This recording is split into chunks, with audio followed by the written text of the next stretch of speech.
MIM नेता असदुद्दीन ओवैसी ने एक बार फिर माफिया सरगना मुख्तार अंसारी की मौत के मुद्दे पर उत्तर प्रदेश की सरकार को घेरने की कोशिश की। इसके बाद यह चर्चा तेज हो गई कि असदुद्दीन ओवैसी लोकसभा चुनाव में इस मुद्दे को भुनाने की कोशिश करेंगे।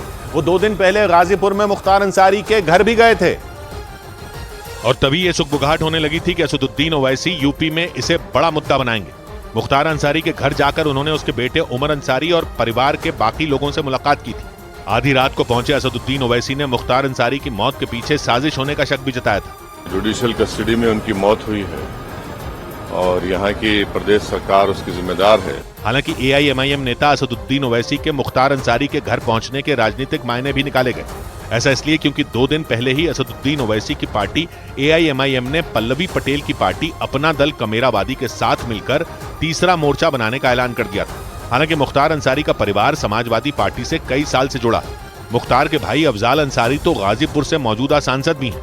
इसीलिए यह अनुमान जताया गया कि असदुद्दीन ओवैसी की नजर मुख्तार अंसारी के वोट बैंक पर है, क्योंकि माना जाता है कि मुख्तार अंसारी और उसका परिवार एक बड़े वोट बैंक पर सीधा दखल रखता है। कुछ इलाकों में तो मुख्तार का इतना दबदबा माना जाता है कि न तो उसके परिवार को लोगों के लिए पार्टी मायने रखती है, न ही सीट। ऐसा माना जाता है कि वो जिस भी पार्टी के चुनाव चिन्ह पर खड़े हो जाएं, जीत उन्हीं की होती है। और इसकी वजह मानी जाती है वो वोट बैंक जो मुख्तार अंसारी और उसके परिवार के लिए सालों से वोट करता आया है।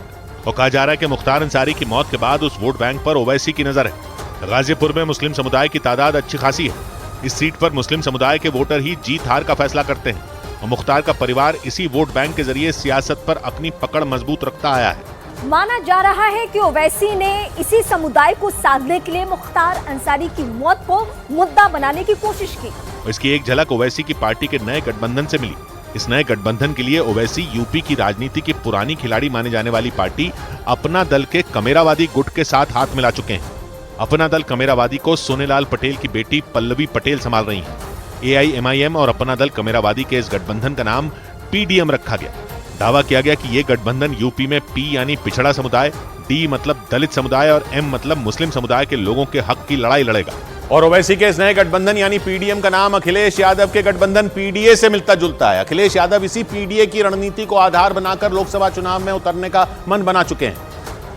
और इसी वजह से ओवैसी और अपना दल कमेरावादी के इस गठजोड़ को अखिलेश यादव के लिए चुनौती की तरह देखा जा रहा है, क्योंकि यूपी में पहले से मौजूद पीडीए गठबंधन भी पिछड़ा, दलित और अल्पसंख्यकों के लिए लड़ाई लड़ने का दावा करता रहा है। लेकिन इस बार उसी वोट बैंक पर असदुद्दीन ओवैसी की भी नजर है। माना जा रहा है कि ओवैसी और अपना दल कमेरावादी का ये नया गठजोड़ मुख्तार अंसारी के उस जमे जमाए वोटों के गणित को बिगाड़ने की कोशिश करेगा। इससे अखिलेश यादव को तो नुकसान होगा ही, साथ ही मुख्तार अंसारी के परिवार वालों को भी झटका लग सकता है, क्योंकि मुख्तार के बाद उनके भाई अफजाल अंसारी उनके राजनीतिक वारिस माने जाते हैं। समाजवादी पार्टी ये ऐलान कर चुकी है कि गाजीपुर से उसके उम्मीदवार अफजाल अंसारी ही होंगे।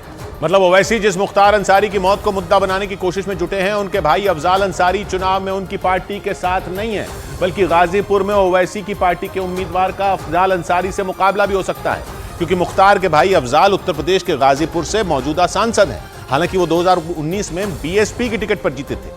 तब मायावती और अखिलेश यादव की पार्टियां एक ही गठबंधन का हिस्सा थी।